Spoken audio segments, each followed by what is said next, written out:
Hey, welcome back. It's episode 3 of Toying with History. Today it's all about the man on the $20 bill, the man from the ATM himself, Andrew Jackson, our 7th president, one of the most controversial in American history. We're going to look at him from his childhood all the way up to his death. Hope you enjoy.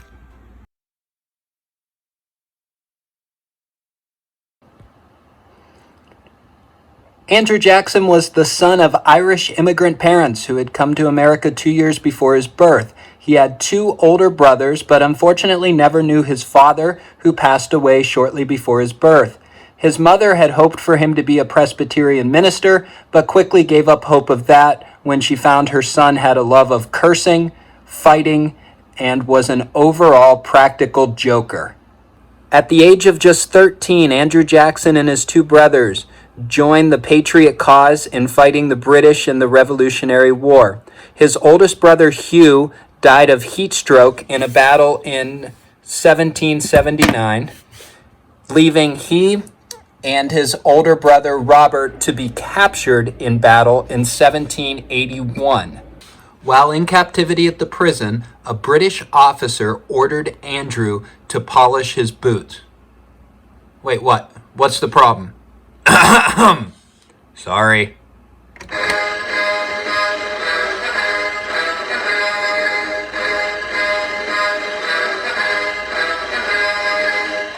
Better? Impressive. Most impressive. Thank you. But you are not a Jedi yet. I'm trying.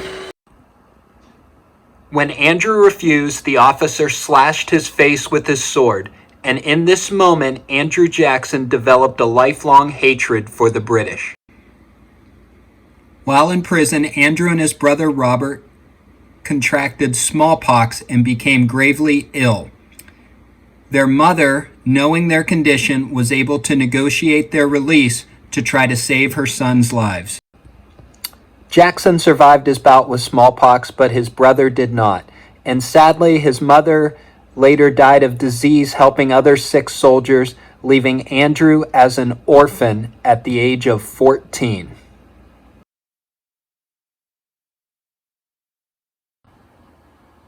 While Jackson struggled to find his purpose in the years after the war, he did not struggle to find true love.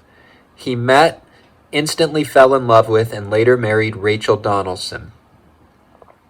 Their story wasn't as simple as it seems, though. Rachel had been previously married when she was very young, and that relationship was toxic at best.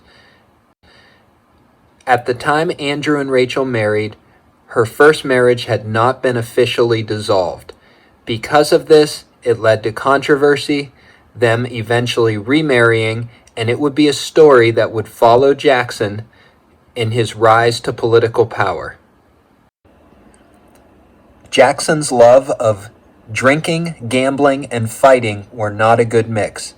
And in 1806, an argument over a horse race quickly turned personal when Charles Dickinson insulted the character of his wife Rachel, which resulted in Jackson challenging him to a duel. In accordance with proper social distancing, Jackson and his dueling partner Dickinson stood 10 paces apart.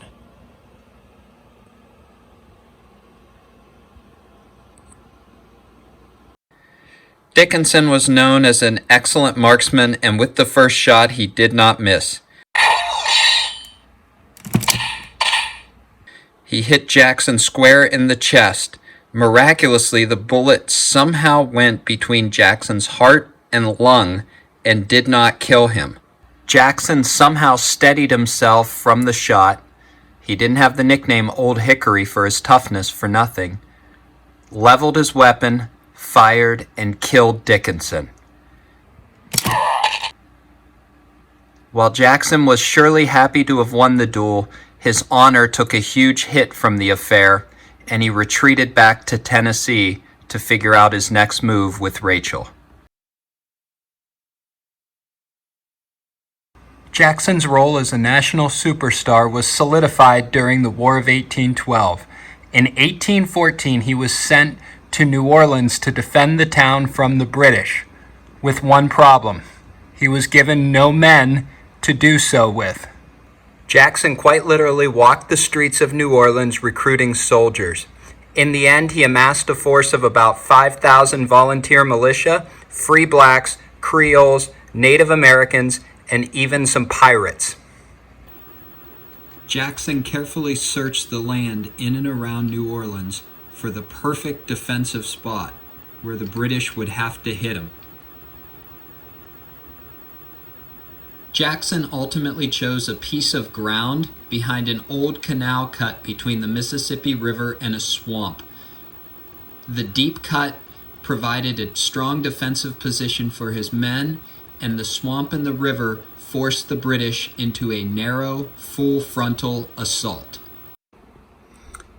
Jackson and his ragtag band of soldiers stood eye to eye with 2, then 4, then 6, then 8,000 of the most fearsome warriors Great Britain had to offer. The battle was over quickly and totally one-sided. The British attempted a complicated strategy in which they split their forces multiple ways, with the main part of the attack relying solely on getting ladders to the canal fast enough that soldiers could climb the 4-foot wall.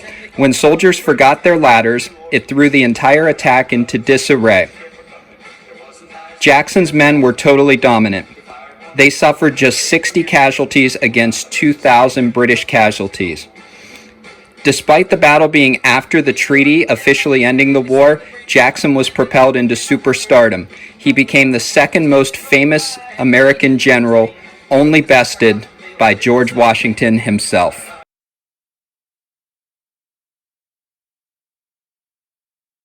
The campaign became a feeding frenzy for political rivals and newspapers who were determined to bring up Rachel's past and use it to hurt Jackson. Rachel did not handle the stress of the attention well. Newspapers were hidden from her, but it wasn't enough. Sadly, before Andrew Jackson even took political office, Rachel had passed away.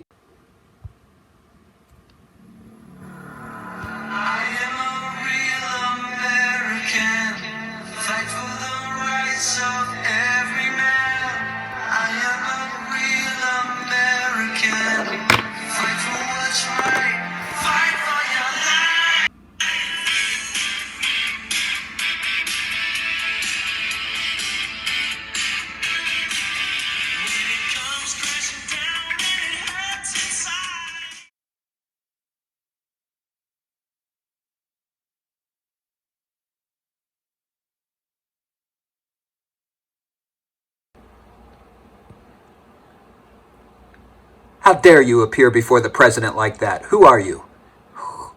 I am Richard Lawrence, unemployed house painter. I have come to end it all for you, President Jackson. Well, in an outfit like that, you'd be lucky to hit anything, ever, so go ahead and have at it. My gun seems to have misfired. That's what I thought. What is this sorcery? My second weapon is misfired also. Yeah, well, the odds of that happening have been scientifically proven to be 1 in 125,000. However, when you dress like a stormtrooper, that's an everyday occurrence. As soon as I finish bludgeoning you with my cane, you can enjoy the rest of your life in an insane asylum.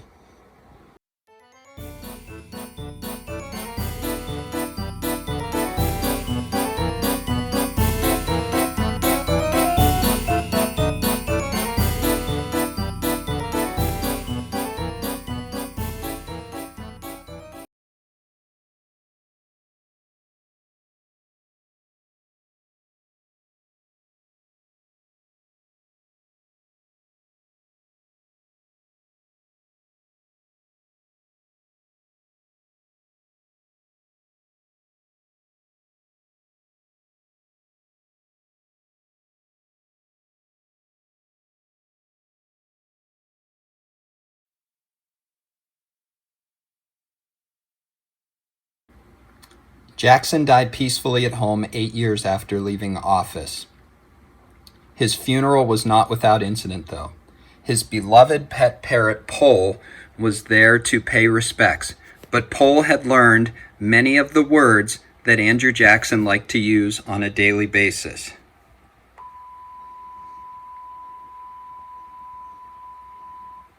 Because of his inability to stop cussing out the guests, Pohl had to be removed from the service.